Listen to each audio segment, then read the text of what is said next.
I have been searching through many religious doctrines, Buddha's sutras, Christian Bible, and even Islam, Jainism, many sutras, many Bibles, many holy teachings I have been through with searching in order to find the real meaning behind the words.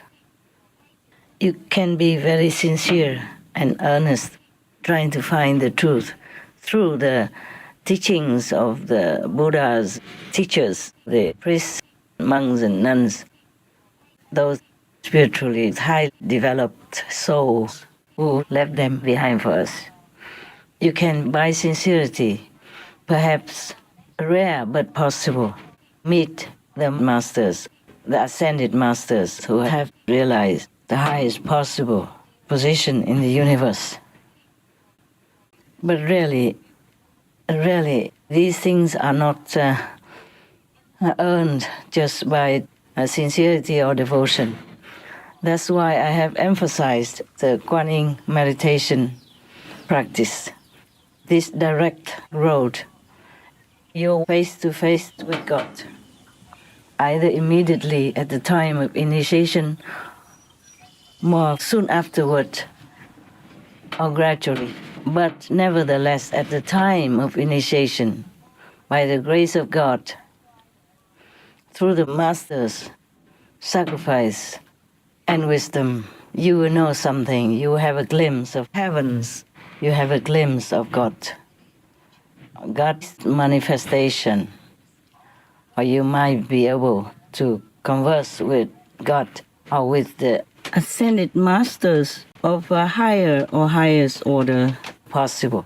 For example, Jesus Christ, Shakyamuni Buddha, Amitabha Buddha, etc. Yes, all the saints of the past are worthy of us to revere, to worship, to follow their teachings.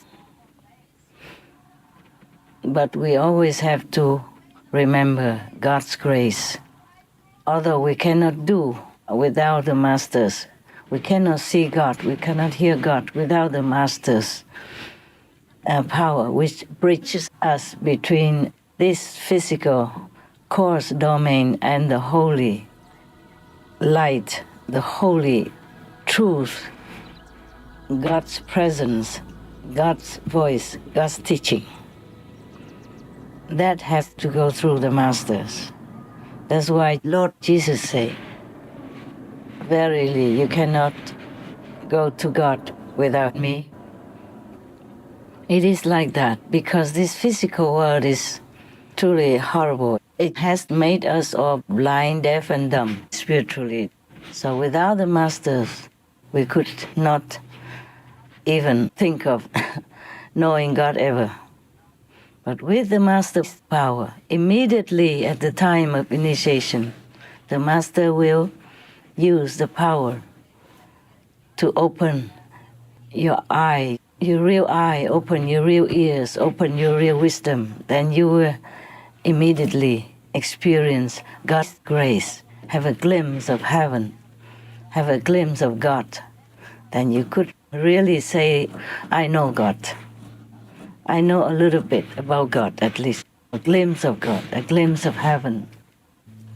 Without that, without knowing God's quality, God's light, God's grace, God's mercy, God's love, you cannot proclaim that you know God. But this gift is bestowed upon only the fortunate few, even though it's open to all.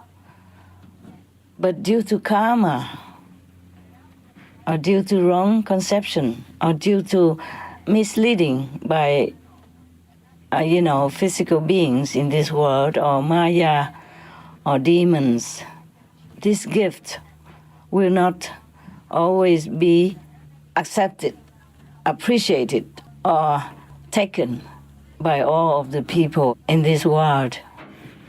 And in other worlds as well, on other planets as well.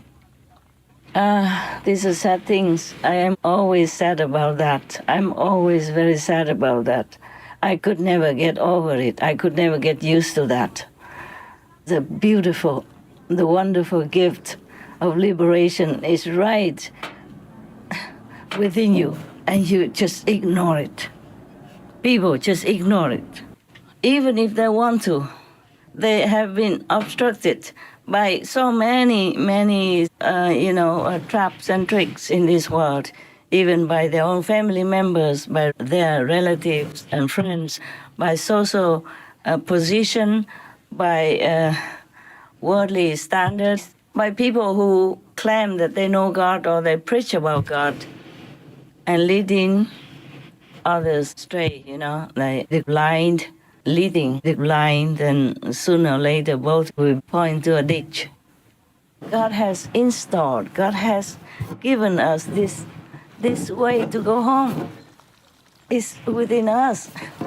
You have it, you have it. You just need a master power who is allowed to open it for you, because the master is in direct contact with God, is one with God. You can say that. That's why Lord Jesus say, I and my Father are one. Who would dare to say that? Only Lord Jesus can. Only the great, highest, spiritually enlightened Master would dare to say that. But even then, the world people will say that they are blasphemous, even say that they're lying, and even harm them, hurt them, or kill them, in different ways, in different situations, in different countries, in different periods of our time. And then after the real masters, the messengers of God, the Son of the Almighty, die physically, left the world, then people will spring up and make profit out of that, building beautiful churches, big congregations there, taking in money and talking all day about anything. Sometimes not even about God. And sometimes even going against God. Like I told you already, the present Pope, whatever his name, Francis, yes. The church is from Lord Jesus, from God, for Lord Jesus, for God. But he's the one who talks against Lord Jesus, slanders Lord Jesus, makes mocking jokes about God.